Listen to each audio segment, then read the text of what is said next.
លោកគ្រូ តយស្រីមុំទីតាំងកន្លែងហ្នឹងគេហៅអីដែរបង ហៅវរៃលឹមសៀងហាក់លោកគ្រូ បាទហ្នឹងហើយបងបងមានបញ្ហាសុខភាពអីដែរ បញ្ហារលាកកម្រងនោមលោកគ្រូ បាទរលាកតម្រងនោមអាការៈបងធ្វើទុកយ៉ាងម៉េចខ្លះដែរបង ការៈធ្វើតុកនោះវា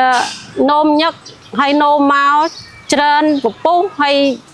នោមហើយចឹង4-10ដងមួយថ្ងៃមកយប់ហ្នឹង4-10ដងហើយឈឺចង្កេះទៀតលោកគ្រូឈឺចង្កេះសម្រានមិនលក់ហើយដេកយូរសពច្រើន នោមប៉ុន្មានដងដែរ តែជា10ដងលោកគ្រូ 10ដងនោមច្រើនណា ចា បាទហ្នឹងហើយ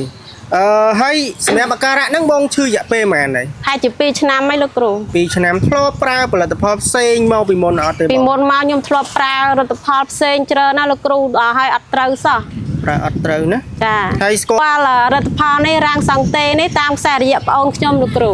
បាទហ្នឹងហើយបងអូនគាត់ប្រើត្រូវគាត់ណែនាំបងតបាទណាបាទហើយបន្ទាប់ពីបានប្រើជាមួយនឹងផលិតផលរាំងសង្តេហ្នឹងបងបានធូរប្រហែលជាប្រហែលភាគរយដែរ ខ្ញុំប្រើរដ្ឋផលរាសង្តេនេះរយៈពេលបាន10ថ្ងៃបានធូរលោកគ្រូ ធូរបានប្រហែលភាគរយដែរបង បានប្រហែលជា60%លោកគ្រូលោកគ្រូបានខ្ញុំជឿជាក់ហ៊ានជឿទិញលោកគ្រូ បាទហ្នឹងហើយបងហើយជាចុងក្រោយបងមានពីអីចង់ផ្ដាំផ្ញើទៅអ្នកដែលគាត់មានបញ្ហាសុខភាពដូចបងដែរទេបង ចុងក្រោយខ្ញុំផ្ដាំផ្ញើទៅពុកម៉ែបងប្អូនដែលមានផ្ការៈឈឺដូចនាងខ្ញុំសូមប្រាក់ជឿទិញទៅមិនខុសបំណងទេលោកគ្រូ